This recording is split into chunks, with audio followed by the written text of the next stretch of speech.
Viewers, the mutilation of 3 cows in the southern state of Karnataka has sparked a political storm. The udders of 3 cows were slashed in Bengaluru's Chamrajpet. The Bengaluru police registered a case under Prevention of Cruelty to Animals Act and has arrested an individual named Syed Nasru. The accused hails from Champaran district of Bihar and has worked as a helper at a bag manufacturing shop located close to the crime scene. Now, while he's been sent to 14 days of custody, the FIR mentions that the accused was drunk while committing the crime. The Chief Minister has taken a strong view of the incident and has directed Bengaluru Police Commissioner to crack the case. BJP, however, alleges that the man arrested was not the actual culprit and cops are protecting the real perpetrators to hush up the case. They've also linked the attack to what they call quote-unquote land jihad, saying that State Minister Zamir Ahmad Khan and his men are terrorizing Hindus through such acts to grab their land. ಅದಕ್ಕೆ ಹಿಂದೂ ಸಂಘಟನೆಗಳು ಪ್ರತಿಭಟನೆ ಮಾಡೋದಿದೆಯಲ್ಲ ಅದು ರಾಜಕೀಯವಾಗಿ ಮಾಡ್ತಾ ಇರ್ತಕ್ಕಂಥ check ಕೊಡಬಾರ್ದ್ರಿ ನಿಜ ಕೆಚ್ಚಲು ಕುಯ್ಬಾರ್ದು ಅನ್ನೋದು ತಪ್ಪು ಕೆಚ್ಚಲು ಕೂದಿರೋದು ತಪ್ಪು ಯಾರೇ ಮಾಡೋರು ಕೂಡ ಅದು ಅಪರಾಧ ಈಗ ಸಂಕ್ರಾಂತಿ ಹಬ್ಬದ ಗಿಫ್ಟ್ ಆಗಿ ಹಸುವಿನ ಕೆಚ್ಚಲನ್ನೇ ಕುಯ್ದಂತ ಒಂದು ಜಿಹಾದಿ ಮನಸ್ಸುಗಳು ಏನು ಸಂಕ್ರಾಂತಿ ಹಬ್ಬಕ್ಕೆ ಹಿಂದೂಗಳಿಗೆ ಯಾವ ರೀತಿ ಮೆಸೇಜ್ ಅನ್ನ ಈ ಸರ್ಕಾರ ಕೊಡ್ತಾ ಇದೆ. He wants to take over the 2 acres of hospital for his personal promotion of some school which he wants to build over there. This is absolutely a land-related land jihad, and he wants to grab that piece of land. You're watching the News Hour at 10, debate number 2 on Times Now, Super Prime Time. And joining us on the panel is Syed Asad Abbas, political analyst, Tanveer Ahmad, Dr. Raghunathan and Sanju Verma continue from debate number 1. Let me start with you. Syed Asad Abbas, you have seen the press conference of Mr. Bhaskar Rao of the BJP, I assume, and he says that this is land jihad. He has accused Minister Zamir Ahmad of wanting to take over the land where the veterinary hospital is, and of course there's a government notification to that effect, moving the land from the Animal Husbandry Department to the Minority Affairs Department, if I'm not mistaken. How do you react to this charge coming in straight out? Syed Asad Abbas. Madhav Sab, it's absolutely surprising to me when I've shared stage with Mr. Bhaskar on many occasions. The man who always sung tunes of Hindu-Muslim unity, today singing the lines of BJP, land jihad, love jihad. Me being a Muslim, I'm not aware there are so many jihads. Of course, on a lighter note, now coming straight to the point, let us understand what Mr. Girish, who's the West Division Deputy Commissioner of Police, has said. He said that there are no other accomplices. There is a man named Syed Nasru from Champaran, Bihar, who was in an inebriated condition. In the wee hours of Sunday morning, he has committed this heinous crime, who's already sent to 14 days of judicial custody, and there are no accomplices whatsoever. It ends here.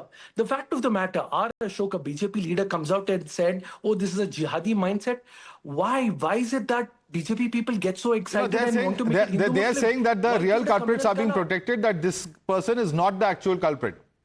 No, that's absolutely not true. Do the Bharatiya Janata Party, R. Ashok, Barswaraj Bommai, and their other leaders have no faith in the Karnataka police, the Bengaluru police, who have cracked the case within 24 to 36 hours? Okay. What else would they ask for? The fact of the matter, 30 seconds, Madhav Saab. The fact of the matter, with folded hands, I request my friends of the BJP to stop making this Hindu-Muslim. Okay. Madhav Saab, Sanju you've been Verma. in Bangalore. I've been in Bangalore. It's a beautiful... You made your point, Abbas. Now, Sanju Verma respond. He says that why are you making this a Hindu versus Muslim issue? The Chief Minister has ordered investigation. A person has been arrested. So, making this claim of a cover-up, can it be really taken at face value?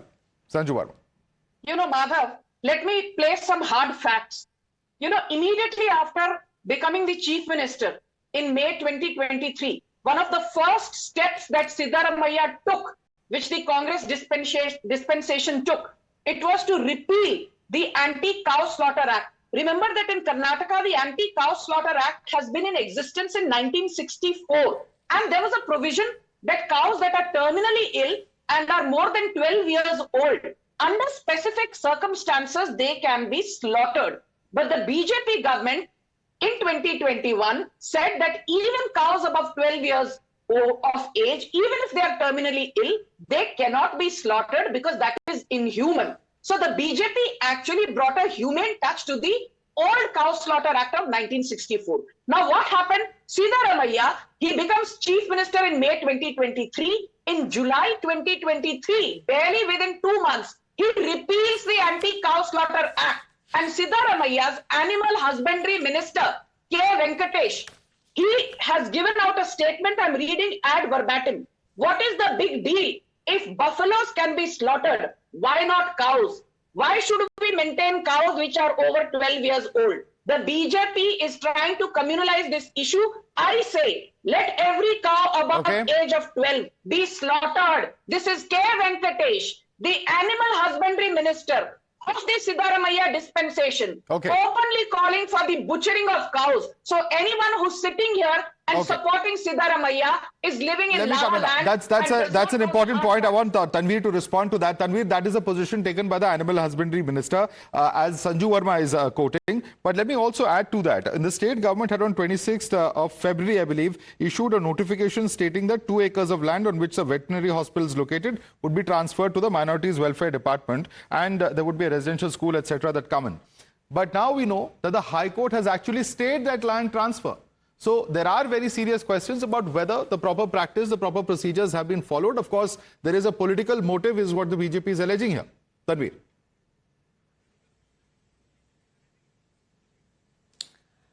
Madhav, firstly, as a Bengalurian, as a person who's born in that society and that area, my heart really goes out. My heart really goes out.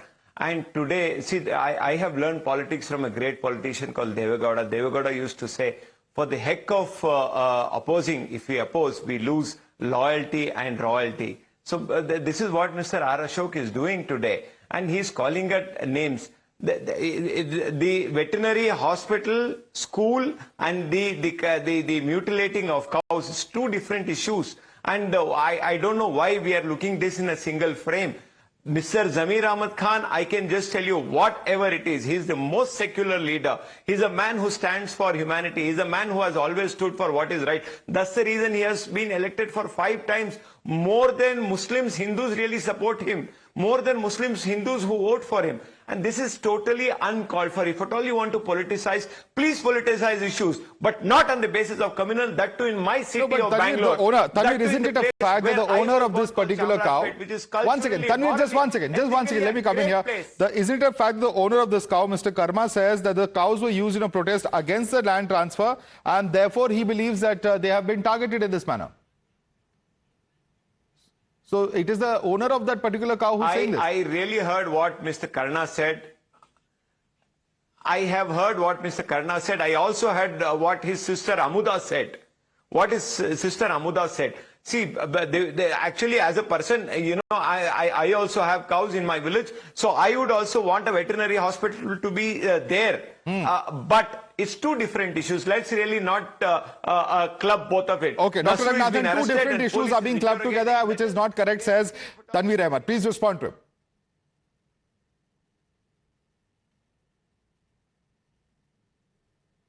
Dr. Raghunath. Oh, sorry. Yes, I did not hear. Yes. There are a couple of points I'd like to make. First of all, let me begin by what my very good friend Abbas has said. He has made up his mind already, saying that there is no larger conspiracy, that this was a lone wolf attack, if I can call it that, barbaric attack. Whether it had religious connotations or not, it's difficult to establish right now. But he is insinuating that there is no larger conspiracy, and whatever the BJP is alleging is balderdash. Be that as it may, he goes on to then say that, look, do we not have faith in Karnataka police? My good friend Abbas, is this not the same police that let go of AIMIM political leader who ran over a police station, seriously injuring 12 policemen, perpetrating arson, inciting a mob to riot, and the police let off the case against him? Is this not the same police that has filed an FIR against an innocent student, Minakshi, who simply said that Mahatma Gandhi should not be the father of this nation, that this nation can have sons but not fathers? This is the same Karnataka police who, gay abandonment, is arresting people, violating freedom of speech and expression that is sacrosanct, supposed to be sacrosanct in this country. What are you talking about? And this is the same Karnataka police who until a few days ago, or in fact a week ago, was actually rounding up people just so that they were not able to say anything they wanted to say against the government and against the freebie schemes. So please don't give me that aspect. Number two, it is a fact that this attack has to be investigated, not only for the political motives that might be behind it, Madhav, but also for the heinous religious motives that might be. Why are we overlooking that fact? Why are we overlooking the fact that such incidents have happened before? That there are people of a certain religious denomination who take macabre pleasure in hurting the sentiments of Hindus. We've seen how they purposely incite, especially the Hindus, on the basis of beef eating and cow slaughter. Please don't forget that. Okay, let me bring in Tanveer on that. Tanveer, there is a history to this. Can I answer? And apart from, yeah, I'm coming one by one, please. I want Tanveer to respond to this point because he's saying there is a history to this. Particularly in the case of, Mr. Siddaramaiah, the accusation is that he has gone soft on radical elements in the past. For instance, the cases being withdrawn against SDPI in his previous tenure as Chief Minister. How do you respond to that, Tanveer?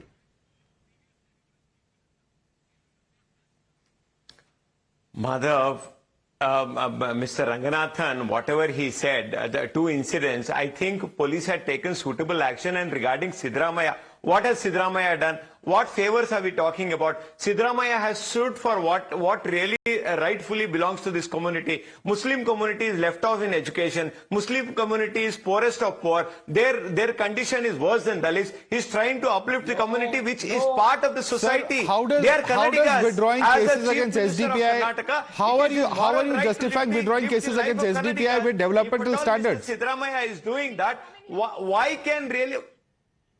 So, what is the connection, sir? SDPI, now we all know. Siddaramaiah is doing for and the PFI, I beg your pardon. For uplifting of their education. Sir, the PFI is today a banned organization. Has done nothing wrong. Siddaramaiah is doing, as a Chief Minister of Karnataka, he is doing a Rajdhar. Okay, Sanju Verma. Tanveer is lying. Sanju Verma. Tanveer is lying. Madhav, can I please come in? Yes, Sanju Verma, go ahead. Madhav, Tanveer normally makes sense, but today he's decided that being illogical is going to be his strong suit. Let me say one thing to you. Tanveer said that there is no one who's more secular than Zamir Ahmad Khan. On April 18th, 2024, a young Congress councillor's daughter, Neha Hiramat, was stabbed by FIRs in broad daylight. Zamir Ahmad Khan said, "Hua to hua."